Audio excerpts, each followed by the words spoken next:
Good morning everybody, le docteur Randoredotto depuis la cour du palais communal de Conseillon.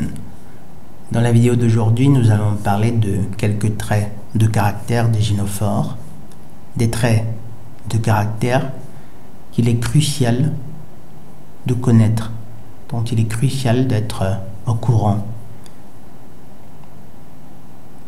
Si vous avez autour de vous quelques jeunes androphores pour lesquels vous ayez un quelconque degré de bienveillance, vous feriez bien de les instruire, de leur parler, de leur dire, de leur parler de ces traits de caractère des gynophores.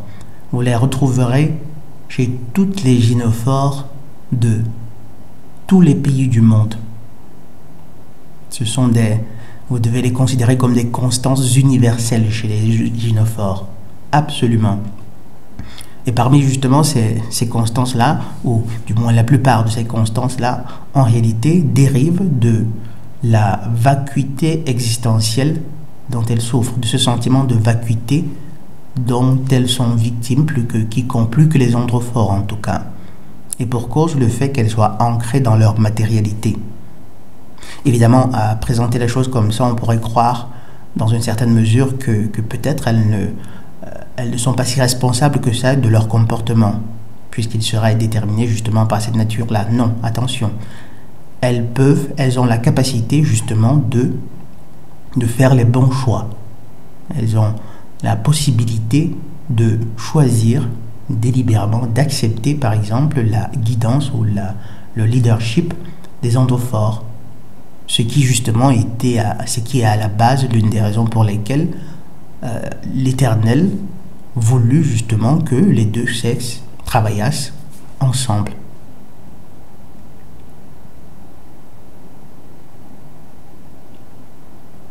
Plus que quiconque, plus que les androphores, elles souffrent de ce sentiment de vacuité existentielle. Elles sont ancrées dans la matérialité. Or, il se trouve que, étant donné que nous sommes des esprits, il est simplement impossible de trouver une quelconque félicité, un quelconque bonheur dans la matérialité. Sauf que d'elles-mêmes, elles ont beaucoup de peine, elles ont beaucoup de difficultés à s'en rendre compte. Et ces difficultés-là, en fait, ce sont des difficultés qui sont essentiellement d'ordre moral. Elles n'ont pas de conscience morale, elles n'ont pas de boussole morale. Vous remarquerez qu'en général, les gynophores sont ennuyeuses, boring, très ennuyeuses. Elles n'ont pas de vie, elles n'ont pas de hobby en général. Elles sont pratiquement incapables de générer par elles-mêmes une quelconque forme de combustible motivationnel à même de les propulser. Très souvent, vous les entendez dire « j'aime les mecs qui me fassent rire, qui me fassent rigoler ». Ce sont des traits qu'elles adorent chez les androphores, chez les autres. Nous voir faire des clones, évidemment. Elles en ont besoin, parce qu'elles sont toutes seules, elles sont incapables de trouver une certaine la motivation nécessaire de générer, comme je le disais tantôt, une motivation capable de les faire vivre sereinement. C'est aussi pour ça qu'elles ont horreur de la solitude. Elles ont en général besoin d'être en compagnie, d'être sous les feux des projecteurs. Elles ont besoin d'attention. Vous verrez aussi en cela le besoin pathologique qu'elles ont d'être au centre de l'attention. Elles sont ennuyeuses, extrêmement ennuyeuses. Les gynophores ont horreur de l'idée d'assumer leurs responsabilités. J'entendais quelqu'un dire, j'écoutais un producteur de contenu qui disait que pour les Darius M, il s'appelle, pour les gynophores, l'acceptation de leurs responsabilités, les responsabilités sont comme de la kryptonite pour Superman. Elles voudraient pouvoir se vautrer dans ce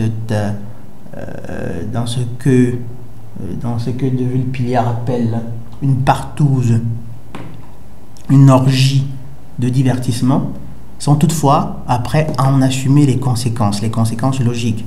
Elle voudrait pouvoir coucher avec autant d'androphores que faire se peut, s'adonner justement à cette vie de libertinage, cette vie ce mode de vie complètement dégénéré, sans toutefois après assumer par exemple les conséquences du caractère immoral d'un tel choix, et encore moins des éventuelles conséquences qu'il peut avoir, ce choix-là, sur la dégénérescence, la déliquescence de la société et des mœurs.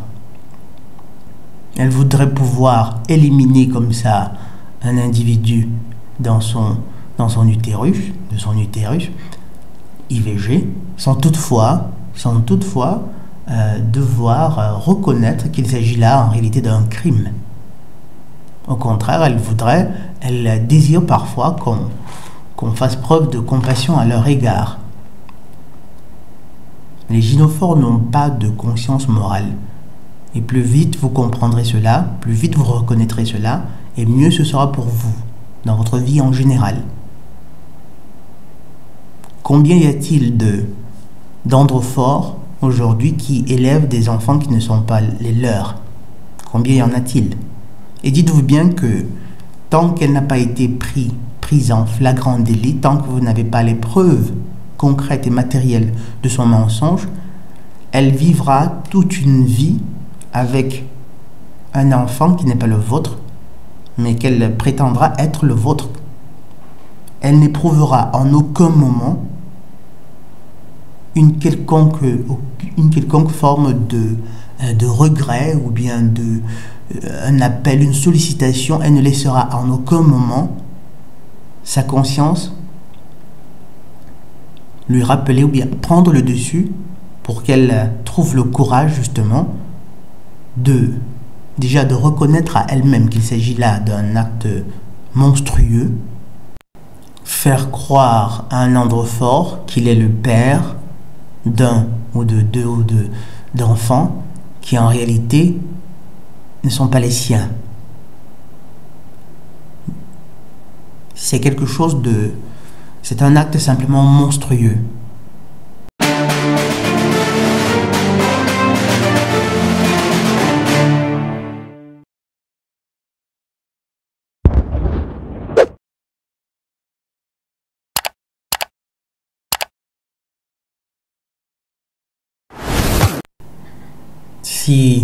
Si vous avez des enfants, et si vous ne l'avez pas encore fait, mon conseil est de vous empresser justement dans le laboratoire le plus proche pour y effectuer des tests de paternité.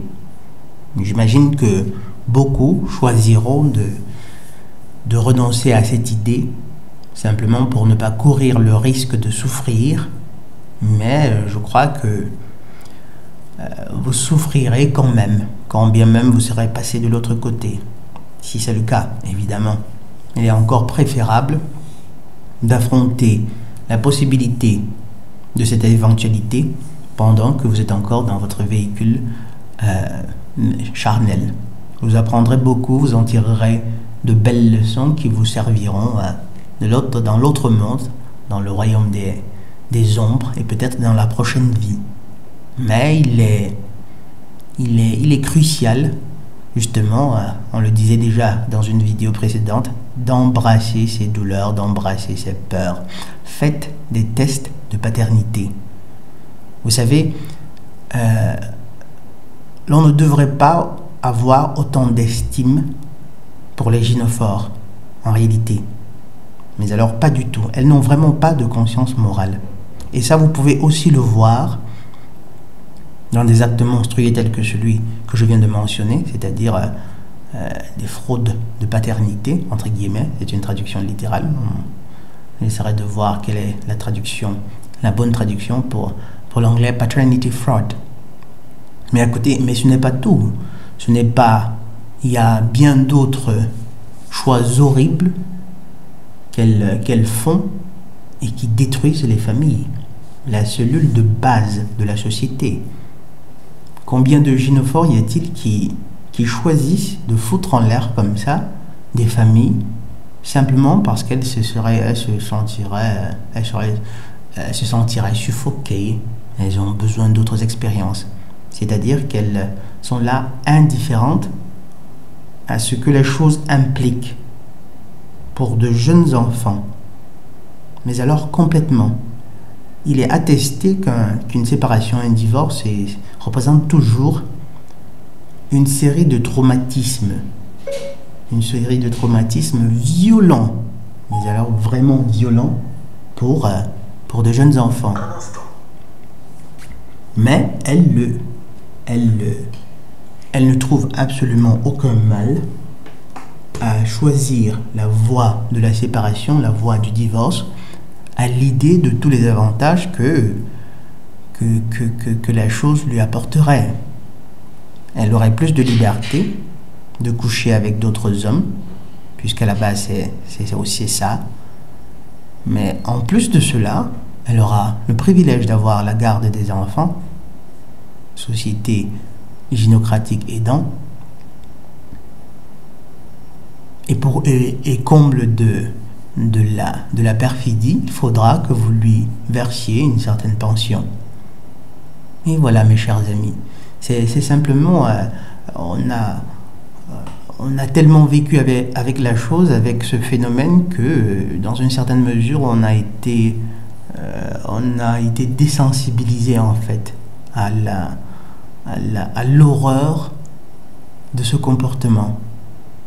Mais nous sommes à l'époque de l'Apocalypse, des révélations. Toute ces réalités, petit à petit, au fur et à mesure, je crois que les androphores reconstitueront en réalité cet ensemble de connaissances inhérents à la nature des gynophores. En fait, je parle de reconstituer parce que ces connaissances ont toujours été là. Pendant un certain temps, elles ont été certes cachées, mais elles ont toujours été là. Les anciens le savaient déjà parfaitement. Ils ont toujours su, ils ont toujours eu conscience de la perfidie, du degré de perfidie des gynophores. Et une fois de plus, je le répète, ce sont des universels. Ce sont littéralement des universels. Qu'elles soient noires, blanches, jaunes, bleues, rouges, peu importe la zone géographique où vous vous trouvez, vous retrouverez systématiquement ces comportements chez les gynophores. Elles sont ennuyeuses, elles sont ancrées dans la matérialité, elles ont horreur des responsabilités, elles n'ont pas de conscience morale, elles n'ont pas de boussole morale. Elles vous mentiront comme ça, comme quelqu'un qui boit un verre d'eau. Pour une gynophore, mentir, c'est comme boire un verre d'eau en une journée particulièrement, en une journée de canicule, tout simplement. C'est-à-dire qu'elle le fera, elle mentira, et puis après, pas d'appel de conscience. Elles ont trouvé le moyen, pas qu'elles ont trouvé en réalité, c'est le Seigneur ténébreux. C'est Iblis en personne qui leur donne ce pouvoir-là, c'est-à-dire de neutraliser les appels, les sollicitations que leur font leur conscience, les voix des anges qui sont à côté d'elles, qui sont censés les accompagner, comme tout esprit incarné évidemment. Elles les neutralisent d'autant plus facilement. Elles ont cette capacité à s'auto-hypnotiser, à s'hypnotiser elles-mêmes, à se convaincre du bienfait d'un mensonge, du bienfait d'un choix destructeur. Non seulement sans convaincre, mais aussi se comporter précisément comme s'il s'agissait d'une vérité objective. Vous voyez, aujourd'hui, on vit dans cette société où, vous vous rappelez, c'est ce passage des Saintes Écritures où le tonton Yahusha, il fustige et stigmatise justement, il dit malheur à ces gens, à ces personnes qui présentent le bien comme mal et le mal comme bien. En fait, c'est une tendance, c'est un modus operandi typiquement luciférien, diabolique, mais qui trouve chez les gynophores, qui a chez les gynophores une très forte résonance, une très très forte résonance. Elle vous trompera, mais réussira à se convaincre que c'est à cause de vous. Elle vous quittera, détruisant au passage les vies de ses enfants, mais aura quand même la force et le courage, réussira quand même à prétendre qu'en fait, vous êtes le seul responsable d'un tel choix. C'est vous qui l'y avez poussé.